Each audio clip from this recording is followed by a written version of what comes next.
Xin chào quý anh chị và các bạn. Hôm nay Khanh sẽ cập nhật cho nhà mình giá bán của xe XC90 phiên bản T8 Recharge. Đối với xe XC90 phân phối tại thị trường Việt Nam hiện tại có tổng cộng là hai loại động cơ, đó là động cơ B6 và động cơ T8 Recharge. Và đứng kế bên phải Khanh đây là chiếc xe có động cơ T8 Recharge. Tại sao gọi là động cơ T8 Recharge? Bởi vì nó sẽ có thêm một cổng sạc. Đây, một cổng để cho quý anh chị có thể sạc bằng điện 220V tại nhà. Quý anh chị có thể nhìn thấy ở đây ạ.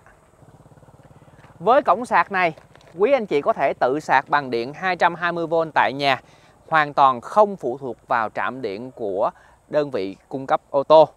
Ngoài ra, xe mình vẫn còn một động cơ xăng 320 mã lực để cho quý anh chị có thể đi tất cả các quãng đường tại thị trường Việt Nam, tất cả các cung đường của Việt Nam.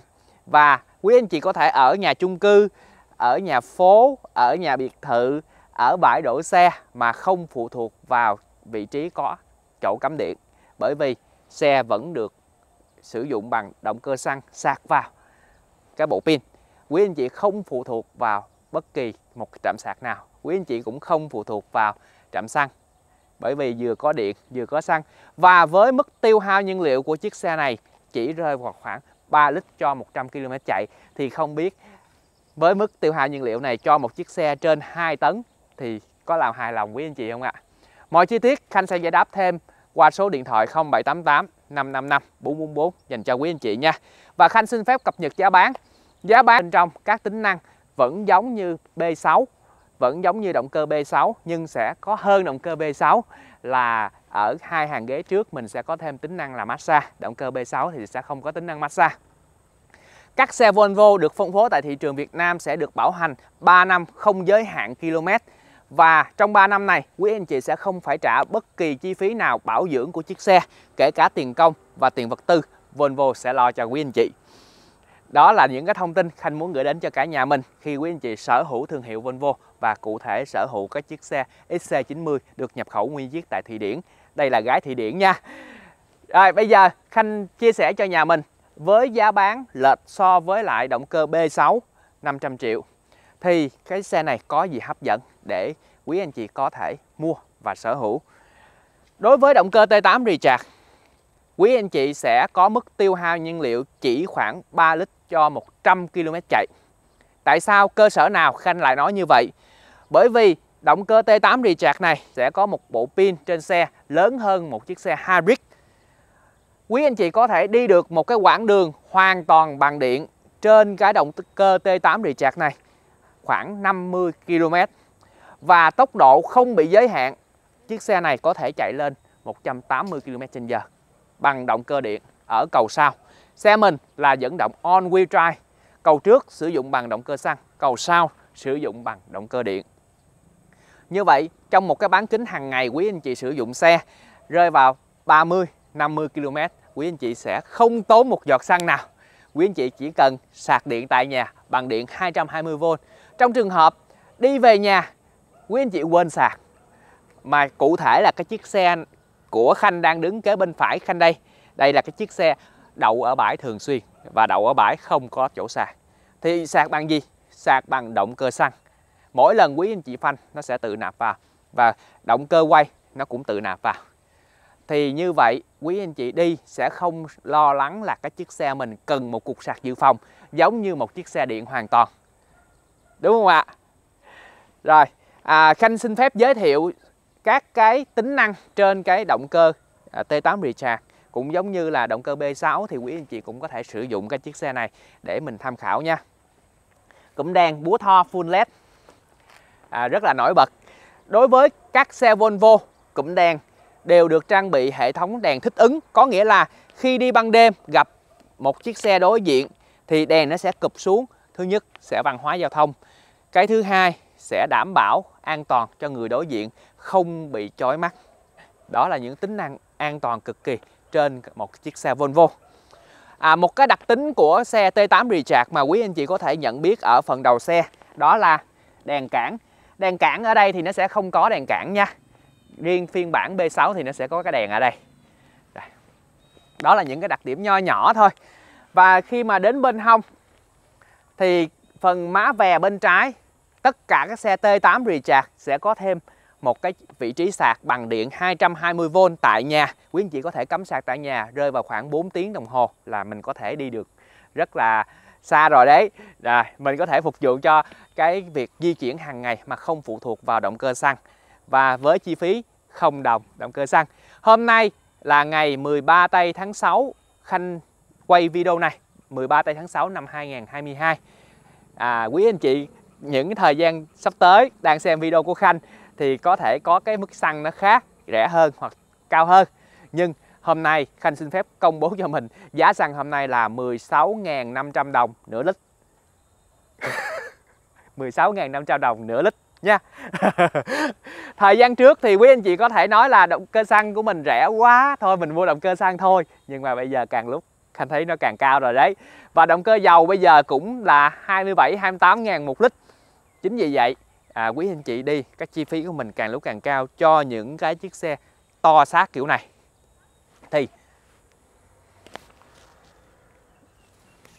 Thì động cơ điện đó là giải pháp và nó sẽ hướng đến môi trường xanh hơn.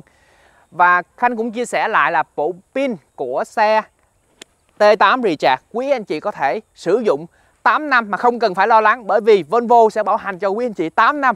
Nếu quý anh chị sử dụng các chiếc xe này trên 8 năm thì bộ pin có bị chai cell pin nào thì mình sẽ thay từng cell pin nhỏ, không phải thay cả bộ pin nha. Rồi bây giờ Khanh tiến đến cái phần bên hông của xe. Quý anh chị có thể nhìn vào cái phần bên hông Volvo, tất cả các tay nắm cửa đều là tay nắm cửa cảm ứng, 4 tay nắm cửa cảm ứng luôn nha. Thì Khanh chỉ cần để chìa khóa trên người, đưa tay vào là mở cửa và đi ra ngoài lắp cửa lại. Đây, Khanh quẹt vào là lắp cửa thôi. Nếu các cửa sổ này mà Khanh quên bấm lên thì sẽ có hai cách bấm lên. Một là Khanh đè giữ này đến khi nào nó chạy lên. Đấy. Còn không thì Khanh sẽ bấm trên cái remote, bấm nút lóc cửa đến khi nào nó chạy lên hết thôi. Còn quý anh chị muốn lên chiếc xe mà nhiệt độ trên xe sợ bị nóng khi quý anh chị đậu dưới trời nắng, mình chỉ cần đè giữ cái nút mở khóa, 4 cánh kiến cửa nó sẽ chạy xuống. Nhưng Volvo còn làm hay hơn, đó là nó sẽ kích hoạt luôn cả phần máy lạnh. Đưa tay vào, máy lạnh nó đã thổi một cái luồng gió để cho chiếc xe của mình giải nhiệt nhanh chóng hơn rất là nhiều. Rồi bây giờ Khanh mời nhà mình đi đến cái phần phía sau của xe. Tất cả các xe Volvo đều được trang bị hệ thống cốp điện và có tính năng đá cốp cũng giống như chống kẹt. Đây, mình chỉ cần đá ở ngay vị trí V và O. Đây, nhẹ nhàng thôi, cốp xe đã mở lên. Rồi, ở đây Khanh xin phép giới thiệu cho nhà mình. Đây, bộ sạc tại nhà bằng điện 220V. Quý anh chị có thể sạc tại nhà bằng bộ điện này. Và nó được để trong phần cốp sau của xe. Đây, quý anh chị chỉ cần bỏ vào đây thôi. Đấy, rất là tiện. Một cái ngăn bí mật của Volvo.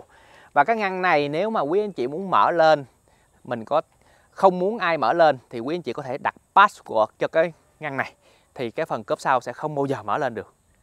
Rất là hay, đó là những tính năng an toàn mà Khanh muốn gửi đến cho cả nhà mình. Hiện tại XC90 phân phối tại thị trường Việt Nam không còn phiên bản 4 chỗ Silent nữa. Và các xe hiện tại là đều là 7 chỗ hết. Quý anh chị lưu ý giúp dùm Khanh nha. Tất cả các xe là 7 chỗ hết luôn. Đây, hàng ghế phía sau Khanh gặp lại luôn nè, hàng ghế 7 chỗ. Đối với XC90 thì 4 cái chân của nó là phụt hơi. Chính vì vậy quý anh chị có thể nâng hạ gầm. Đây, Khanh hạ gầm để cho cái phần gầm mình thấp xuống. Và khi mà thấp xuống mình có thể để được kéo lên rất là nhiều đồ, nhất là những cái đồ mà gọi là hơi nặng. Rồi xong rồi mình sẽ bấm lại vị trí cũ. Đây, bấm lên. Rất là tiện đúng không ạ? Bây giờ Khanh mời nhà mình đi đến cái phần nội thất. Nội thất đầu tiên thì Khanh muốn giới thiệu với cả nhà, đó là cái phần ghế sau. Tất cả cái ghế của xe Volvo XC90 đều được trang bị là da Nappa. Và cái thiết kế của ghế được thiết kế theo chuẩn công thái học. Công thái học có nghĩa là nó sẽ ôm cái phần xương sống, giúp cho người ngồi trên xe cực kỳ thoải mái, giúp cho người ngồi trên xe không bị đau lưng, giúp cho người ngồi trên xe an toàn hơn rất là nhiều. Và đây, Khanh ngồi vào. Quý anh chị thấy cái khoảng đầu gối của Khanh so với lại cái ghế phía trước còn rất là rộng. Đây.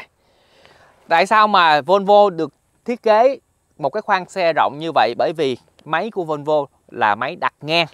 Chính vì vậy cái khoảng không trong không gian xe được rộng ra so với các xe đến từ châu Âu khác.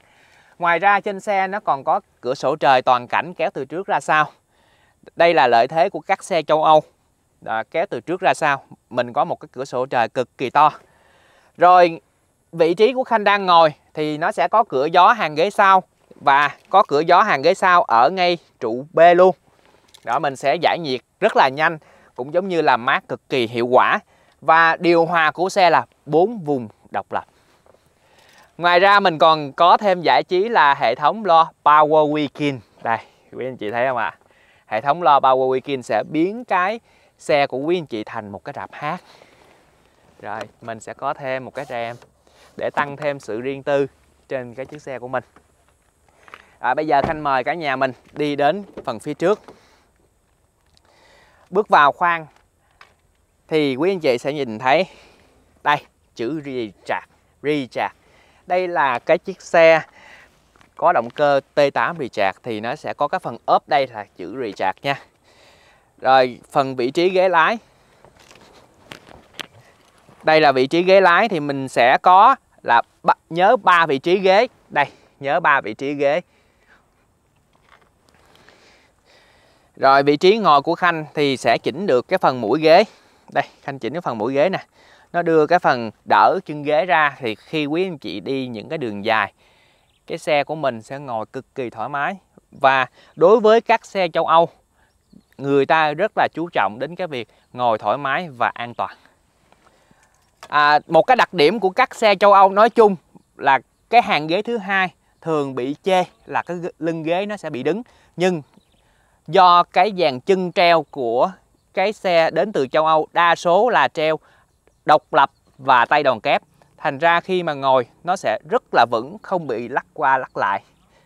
Tuy các xe châu Á có phần lưng ghế ngả hơn, quý anh chị nhìn thấy có vẻ là thoải mái hơn, nhưng Khanh đảm bảo với quý anh chị rằng quý anh chị đi ngồi một chiếc xe châu Âu lưng ghế đứng nhưng cực kỳ an toàn và cực kỳ thoải mái, bởi vì cái người của mình sẽ không bị dao động nhiều nha. Bây giờ Khanh sẽ đề máy xe T8 Recharge cho cả nhà mình nghe nha. Đây, đạp phanh và đề. Quý anh chị thấy nhẹ nhàng không ạ? Bởi vì khi mà chiếc xe của mình đề lên, nó được đề bằng động cơ điện. Xe mình không có bất kỳ một âm thanh gì hết, cực kỳ êm.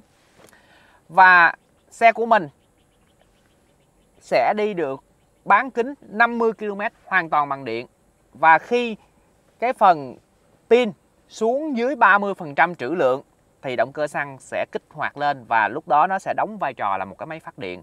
Nhưng chạy chủ yếu vẫn phân phối lực bằng động cơ điện. Chính vì vậy đó là lý do tại sao Khanh chia sẻ với nhà mình một chiếc xe xác 2 tấn, trên 2 tấn và dẫn động all-wheel drive to như vậy mà chỉ có ăn xăng ở mức độ 3 lít 100 km.